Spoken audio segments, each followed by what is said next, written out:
The winter is probably here, and today we're going to check the ice. We don't really know how good it is if we're going around the lake, but we need to get a trail around the lake so we can start running the dogs here. But first of all, we had to check how thick is the ice. And then it's a question, how thick ice do you really need if you want to be able to travel with the dog team in a safe way? I'm going to record this because I want to talk a little bit about how we are thinking about safety on the ice. First, never go on one of these early ice without checking it first. Always checking the ice. It is actually really good ice. For one person you need 3 centimeters. Some people say 2.5. Some people say 5 centimeters. I say 3 centimeters, but I prefer 5. So I usually wait a little bit longer until I start walking on the ice or start going skating or whatever. Today we're going out with snowmobiles, and there is also different opinion about much ice you need.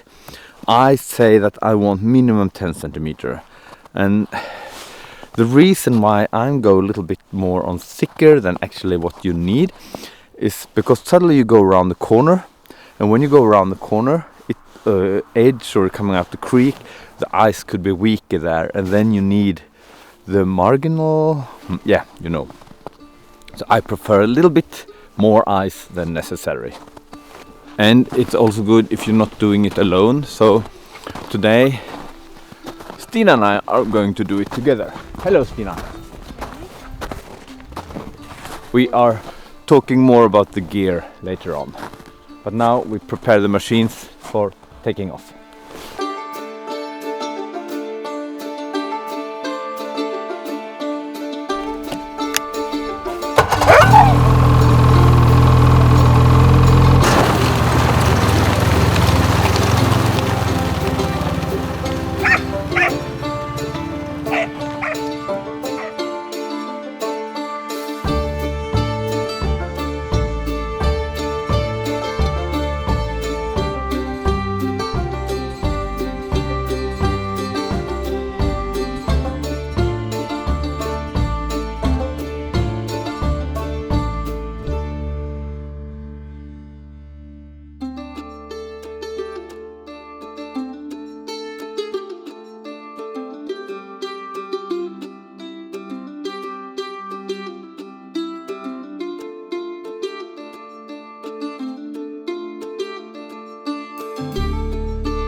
I don't know, but it looks like we have open water there. So then I take this one. It's like a East Peak, and with this one, this is a little bit more heavy. It's not a ski pole, and I know that with this one I hit through 3 centimeter ice with this peg here, and so then I know that I at least can walk where I have used this. But then we had to check with the axe also, so we are sure for the snowmobiles. But it seems like it's kind of good ice. So this East Peak is actually a very important tool, because with this one you can feel how good or bad the ice is. I use it when I ice skating, and you had to know your own Ice Peak because they have different weight, and if you have a more heavy one you hit through thicker ice than if it's very light. So if you use with a heavy one and then suddenly you start using a light one, you can fool yourself into bad ice. And then we also have the axe that Stina is using. With that one you can hit through much thicker ice and really check the ice, or you can use an ice drill, but we use an axe. And we also bring throwing the lines. So with this one we use now is for rafting and or kayaking. So with this one, if one of us goes through the ice, you can use it for throwing out the rope to the other one and pull it up. So Stina have it, and I actually have my rope in the snowmobile right now. Because you don't know, it's not necessary only because I'm the first one that I'm going through. It could also be Stina. So you need to be well equipped to help each other. Hey, Annie. Hey, Annie. You watching the snowmobile? Oh. That was a crack just under me, I felt it. Hey Johnny. Yeah, now we continue. The only color you see now is my hat and these ones. Everything else is very, very grayish today.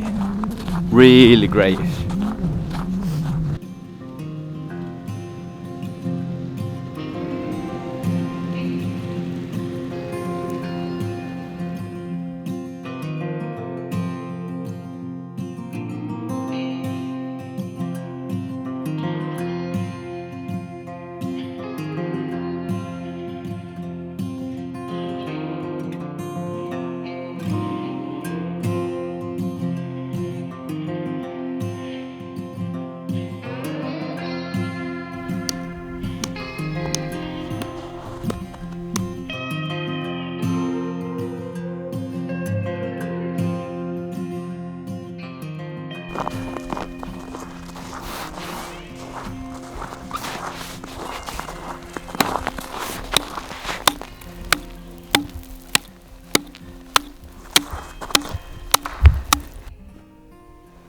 Like so. Yeah.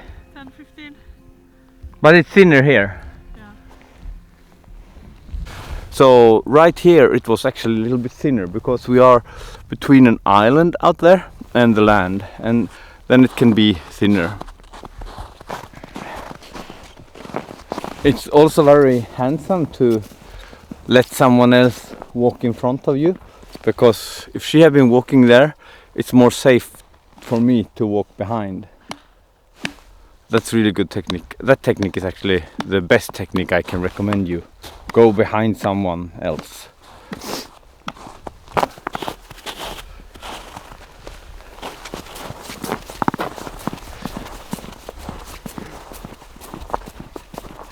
We have a creek coming out here, and every year we check the ice extra carefully here because it's usually thinner here, and now Matti is going maybe 5 to 10 meters, and then he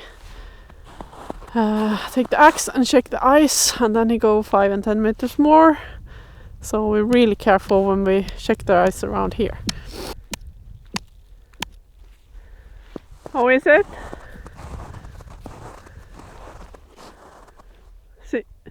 Seems thick. Yeah, but the creek coming here. Yeah.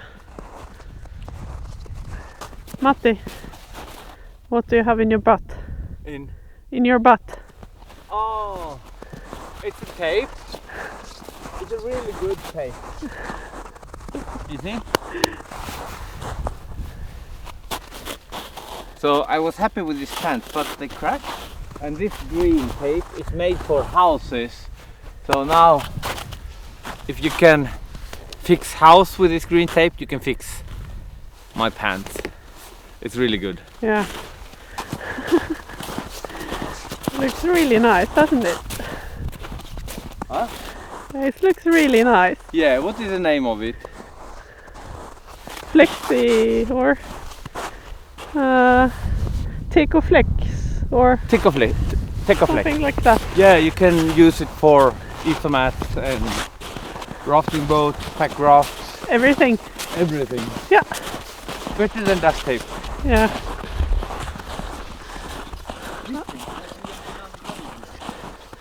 Yeah, it's different than duct tape, and it's green. Okay.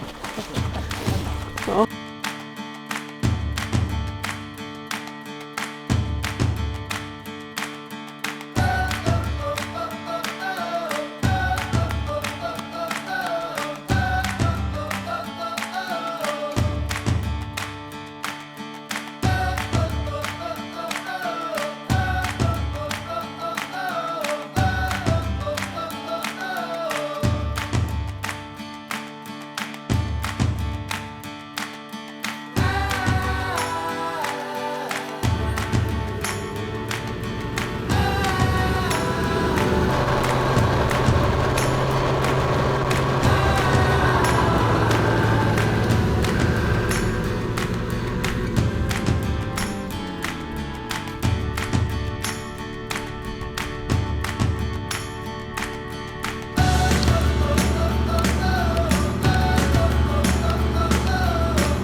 While waiting for Stina, I can talk a little bit about my personal safety gear.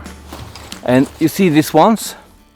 This is what we call ice pegs or ice something. It's like a thing like this. They are floating, but they're also attached with a rope, and they are super sharp here. So if I fall into the water, I can use them, because then you know the ice is very slippery. And then I can use them, hook them into the ice and pull myself up, because you can't standing on the ice.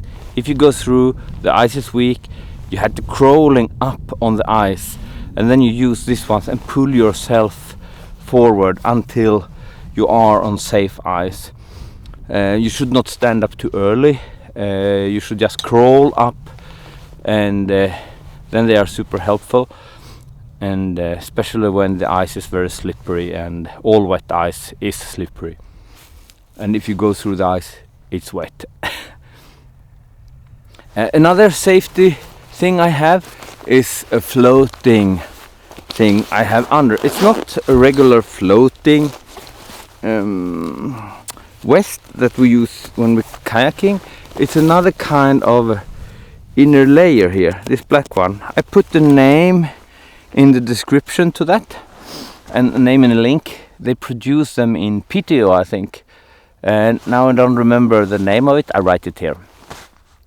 But that one, as long as it's under your clothes, it helps you to float a little bit. It's probably not like a super good life jacket that you're using for whitewater or ocean kayaking or something like that. But this is at least something that don't pull you down. It's actually lifting you if you fall into the water. So this is the safety gear I'm wearing. And then I'm also wearing warm clothes, and I'm wearing this Taiga Gore-Tex jacket and pants and so on. So I'm a little bit protected. The water don't come straight into me if I fall in, because that's also very terrible. And we have tried to fall into the water. It's really, really good to practice that. It's not a nice thing to do, but it's good to know how your body reacts when you end up in this cold water. So now I want to repeat the safety thing that we're working with. First of all, never step on an ice that you haven't checked or that you don't have knowledge about. Always remember that it can be a weak spot on it, so check it. 2. Bring safety gear like ice pegs, floating jacket or throwing lines, and the ease peg, you know. Super important. 3. If you can avoid going alone, that's not always possible, but if you can avoid going alone, don't go alone, because it's really helpful if you have someone that can help you if you fall in. Stay safe, be really careful, because we have one life, as we know, on this planet, and we should be careful with that. See you next video. Ciao.